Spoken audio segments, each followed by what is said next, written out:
No one will listen. Hey, Martin, what's wrong? I've had enough of this.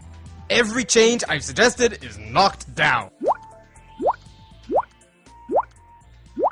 It's impossible to change anything around here. And maybe your suggestions are no good?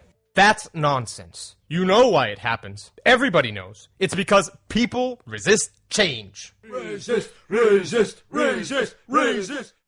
You are wrong. I don't resist change, and neither does the average Joe. Everyone is pushed for major changes in his or her life. Many young people leave their homes, choose to get married, prefer children, and show me somebody who resists the change of a promotion at work. Can you really fool yourself that you don't resist change? I resist only the changes that I have a good reason to resist. The others I accept. Baloney! Try me. Okay, I'm game. Making a change is like climbing a mountain. Here's one. Climb it.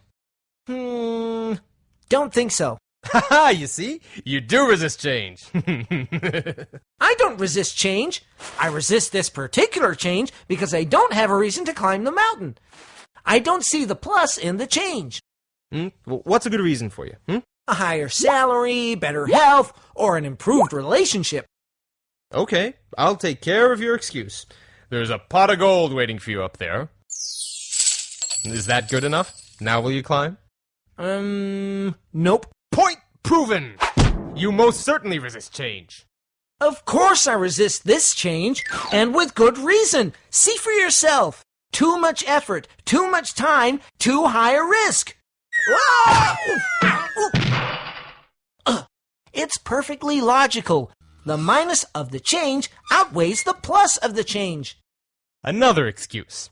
Fine, I'll reduce the required efforts and the risk. Now are you willing to climb? I don't think so.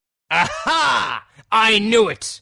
Excuse after excuse. You remove one, another one pops up. The end result is still the same. The change is definitely good for you, and yet you still resist. But it's not good for me. I don't want the change because I'm comfortable in my current situation. Another excuse. Not at all. You look at it too narrowly. No wonder people reject your suggestions. What? I looked at both the plus and the minus sides of making the change.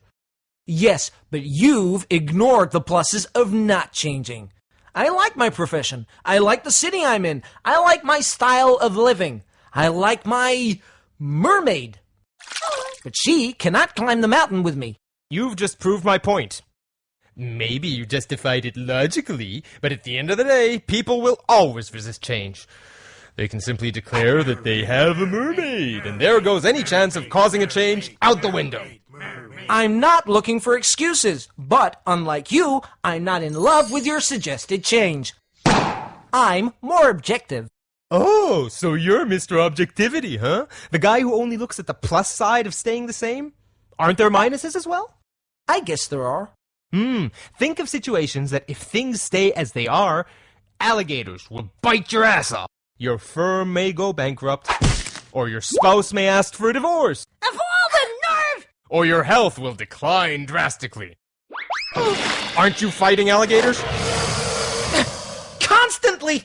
Sometimes I feel that the people I try to convince are so busy fighting off the alligators that they should be climbing the mountain, even if there is no pot of gold waiting at the top. Still, everybody resists change, including you. Not at all.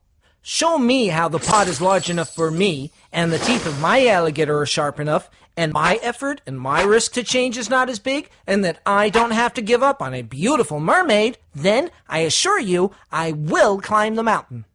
That's what I do, and it doesn't work. Really?